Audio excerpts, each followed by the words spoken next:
Hey everyone, and welcome back to another video from our Wales walking tour series. Our next explore wraps up our time away in Pembrokeshire, where we visit a country retreat. It was used in an escape from the burdens of church life, just a short distance from St David's. Join us as we wander around a lovely rural hideaway here at Lamphey Bishop's Palace.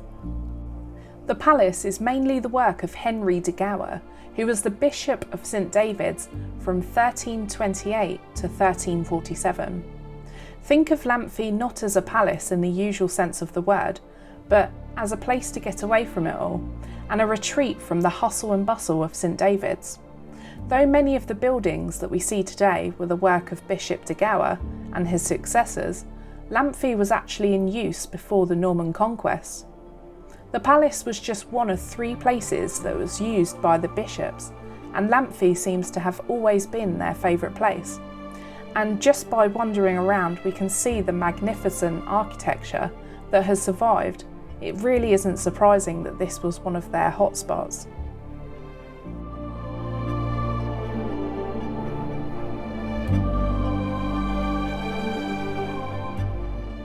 We enjoyed being able to wander inside the inner gatehouse, where a beautiful tower stands, and it has access up some tight and uneven stairs. This would lead on to the bishop's quarters. This is somewhere he could go and relax away from the hustle and bustle all around him. It was quiet and small, but it would have had everything someone could have needed to relax. Although a gatehouse suggests a defensive function, the interior had a latrine, so it was definitely domestic in use, and was in fact used to separate the bishop's living quarters from the more mundane buildings in the outer courtyard, such as the storehouses.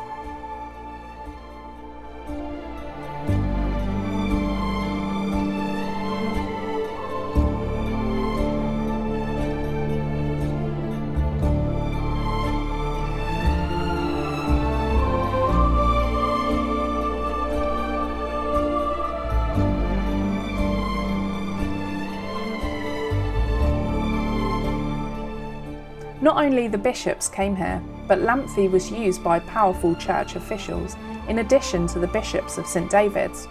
Here they were able to let their hair down and be more comfortable.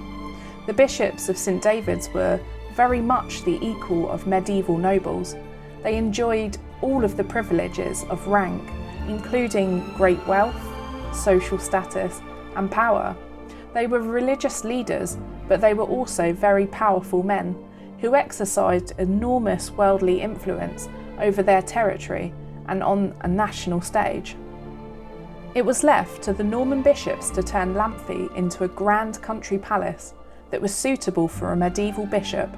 The Norman bishops added ranges of buildings that included a great hall, which was the centre of communal life in the palace. We will wander there later on.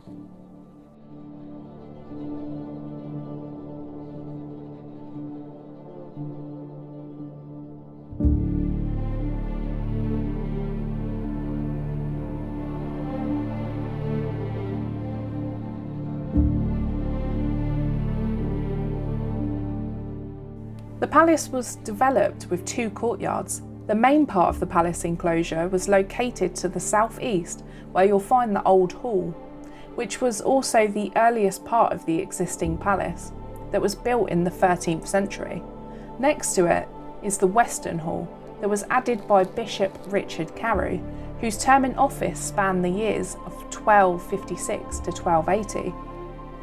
In the Western Hall, there remains a faint trace of cream interior plaster that was once decorated with red flowers that would have covered the entirety of the space.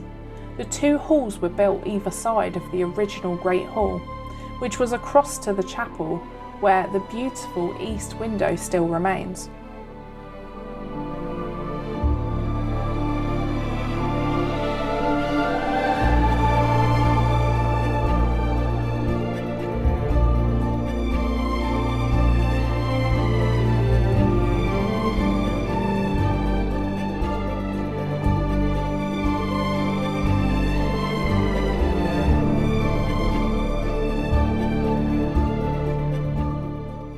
The bishops lived a life of luxury, and their diet consisted by fish raised in a fish pond outside the south wall.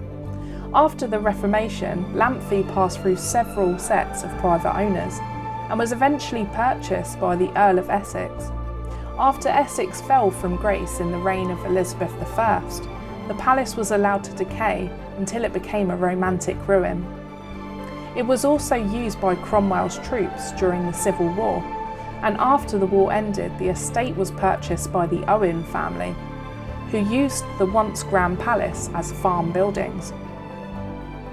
The major historic features on the site include the outer wall that still stands to its full height in most places, and the striking centre bell tower, a chapel, and several smaller halls and ranges of domestic rooms. The palace is a fascinating glimpse into the private lifestyle of the powerful medieval churchmen back in the day.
Large amounts of the bishop's wealth came from their estates.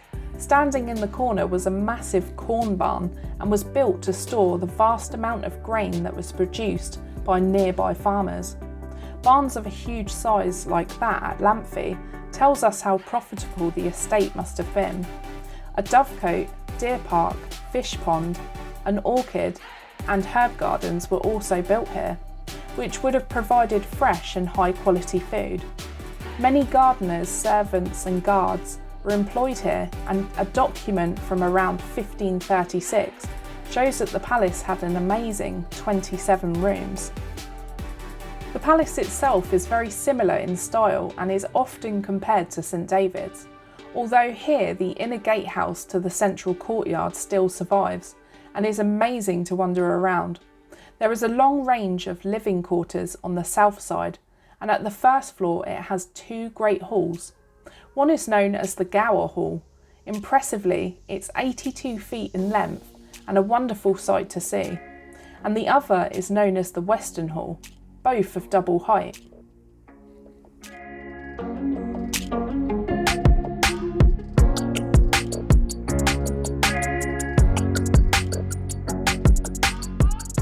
Below the Gower Hall and running the full length of the range is the Undercroft, with the floor slightly below ground level. This would have contained the storage areas and, importantly, the bishop's wine.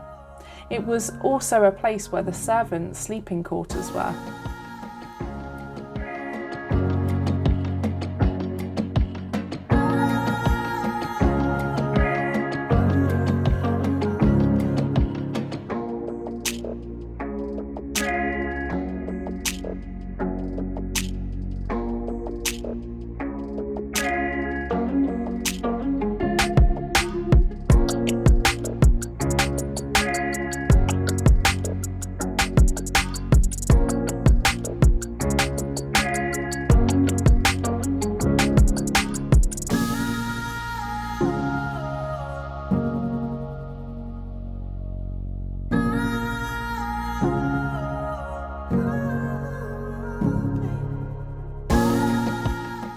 The centrepiece of Bishop Gower's palace was the Great Hall, to the east of the earlier Old Hall and Western Hall. It stretches at 82 feet long, and it was the social hub of the palace, where the important guests were entertained and where meals were held. It was a chamber built to impress. Although it is ruined, the architecture gives you some idea of just how sumptuous this palace must have been during its heyday.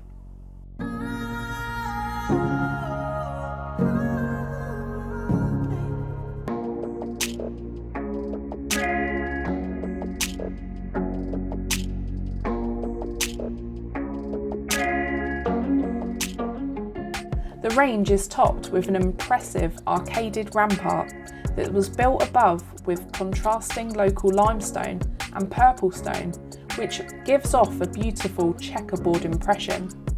They were made so that the guests would be impressed when they see the stunning views of the palace grounds.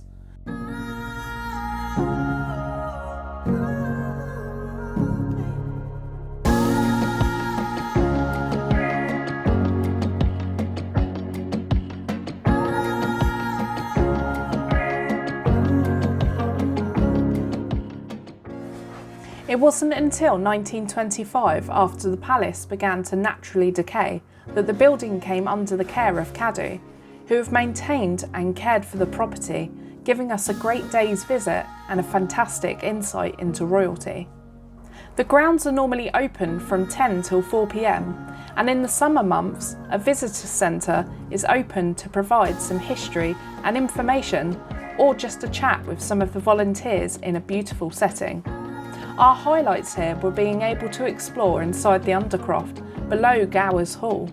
The extensive size of it alone was impressive, as was seeing the large oval chapel windows with all of their intricate designs.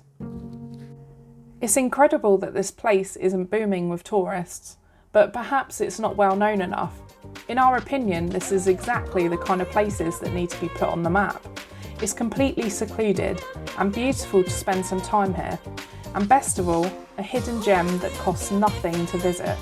So if you've enjoyed our visit here at Lamphey, please be sure to hit that like button. And while you're there, click that notification bell so you'll always know when we put out more content. If you haven't subscribed already, please consider doing so as it helps us greatly. We want to say a thank you to our Patreons and thank you for the support, everyone. Till next time.